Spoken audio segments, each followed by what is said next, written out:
Guys, ഈ സാധനത്തിൻ്റെ പേരാണ് തല്ലിത്തേങ്ങ എന്ന് ഞങ്ങളുടെ നാട്ടിൽ പറയും. മലബാറിൽ ഇതിനെ ബദാം കായ എന്നൊക്കെ പറയുന്ന സംഭവമാണിത്. ഇങ്ങനെ നിങ്ങളെല്ലാവരും കണ്ടിട്ടുണ്ടായിരിക്കും. ഇപ്പം ഞങ്ങളുടെ ഇവിടെ ബീച്ചിൽ ഒരു ചെറിയ മരമുണ്ട്. ഇതിൻ്റെ താഴെ കുറേ എണ്ണം ഉണങ്ങി വീണിട്ടുണ്ട്. ഞങ്ങളിത് ഇവിടെ ചെറിയൊരു സെറ്റപ്പ് ഉണ്ടാക്കിയിരിക്കുകയാണ്.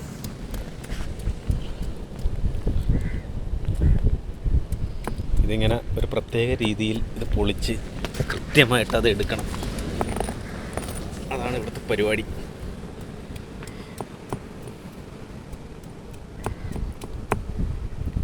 പിന്നെ ഞങ്ങൾ കുട്ടിക്കാലത്ത് ഇതിൻ്റെ അകത്തുനിന്ന് അത് ഫുള്ളായിട്ട് തന്നെ കിട്ടിയതിന് പുട്ടെന്നാണ് പറയുന്നത്. പുട്ട് പൊടിഞ്ഞു പോയ പുട്ടെന്ന് പറയത്തില്ല, അത് അതേ ഷേപ്പിൽ തന്നെ കിട്ടിയതിന് പുട്ടെന്ന് പറയും. ഇത് ഇച്ചിരി പച്ചയോ അല്ല ഉണങ്ങിയതും അല്ലാത്തൊരു സിറ്റുവേഷനുള്ളതാണ്. അതുകൊണ്ട് അത് ഇച്ചിരി വിദഗ്ധമായി വേണം എടുക്കുക. എൻ്റെ തൊലി ഇതിങ്ങനെ കളഞ്ഞ് അതിൻ്റെ ഹാർഡ് പാർട്ട് വന്ന് കഴിയുമ്പോൾ അതിൻ്റെ ഒരു പൊസിഷനിൽ ഇടിച്ച് കഴിഞ്ഞാൽ അത് കറക്റ്റായിട്ട് പൊളിഞ്ഞ് വരും. ആണ് എൻ്റെ പരിപാടി. ഇവിടെ എല്ലാ കൊച്ചു പിള്ളേർക്കും അറിയാവുന്ന കാര്യങ്ങളാണ്.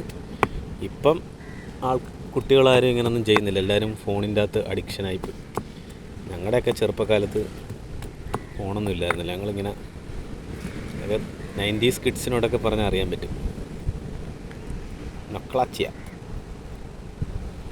ഇനി പൊളിച്ചോണ്ടിരിക്കുന്ന ആൾ ഇതിൽ അതിവിദഗ്ധനാണ്.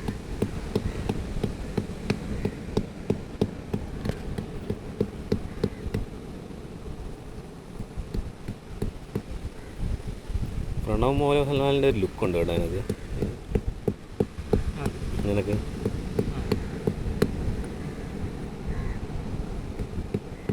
ഗൈസ്, ഇത് ഒറ്റയടിക്ക് പൊളിക്കാവുന്നേ ഉള്ളൂ. പക്ഷെ അങ്ങനെ പൊളിച്ചു കഴിഞ്ഞാൽ ഇത് അതിൻ്റെ അകത്തിരിക്കുന്ന സാധനം എല്ലാം അങ്ങ് ചിതറിപ്പോവും.